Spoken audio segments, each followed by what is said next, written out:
All right, on tonight's episode of Python Papi, we're back inside our generative AI course, and we're still building our Llama 2 models. Let's have a look at what we went over tonight. Now, tonight we went over a topic that we went over with previously. It's going to be called the prompt templates. So let's see exactly how we went over that and what we did to implement those into our Llama model. So first, let's do some light reading. If I can get my mouse smacking crazy. Here we go here. So next we will go over prompt templates. Currently in the above applications, we are writing an entire prompt, but if we are creating a user-directed application, then this is not an ideal case. LangChain facilitates prompt management and optimization. Normally, when we use an LLM in an application, we are not sending user input directly to the LLM. Instead, we need to take the user input and construct a prompt, and only then send it to the LLM. In many large language model applications, we do not pass the user input directly to the LLM. We add the user to a large piece of text called a prompt template. Now, this was a brief overview of the prompt templates. Now we will go over the prompt templates, imports that we need, and then we're going to move forward with some examples. So these are the inputs we're going to need: langchain.prompts and langchain.chains. And then these are the prompt templates that we created here. You see our first one, input variable is going to be cuisine. The template is going to be, I want to open a restaurant for cuisine food, suggest a fancy name.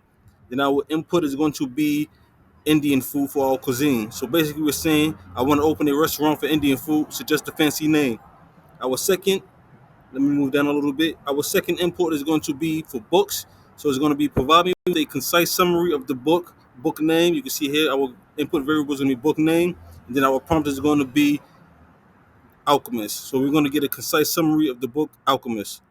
I think I changed that to Game of Thrones down there. I think you hear it. I see it right here. I think I changed it to Game of Thrones. So after that, we're actually going to run our chain LLM, and this is going to get our responses back. So these are just setting up our prompts. We're going to pass those prompts to our chain. And then our chain is going to actually generate a response for us.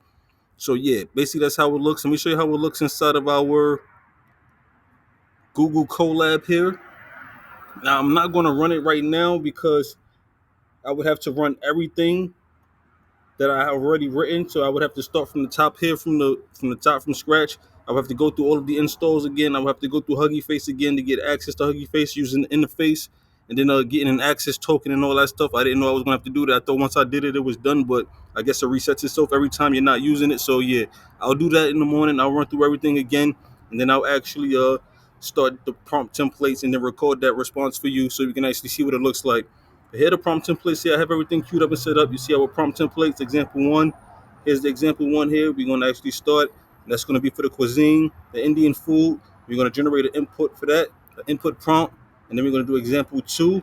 That one is going to be for the book name. And we're going to provide a concise summary for the book name, Alchemist. That's going to be another input prompt. And then we're going to pass both those input prompts to our chain. And our chain is actually going to generate responses for us. I think I do have two separate chains, so we can actually get two separate. Yeah, I do. So I can see I have a chain equals LM chain, and it's going to be for prompt template one, and this one is going to be for prompt template two. So it should give us two different responses for both our prompt templates. But of course, once I do run it, we'll see if everything is functioning properly, and then we can move on from there. But of course, I will keep you posted every step of the way.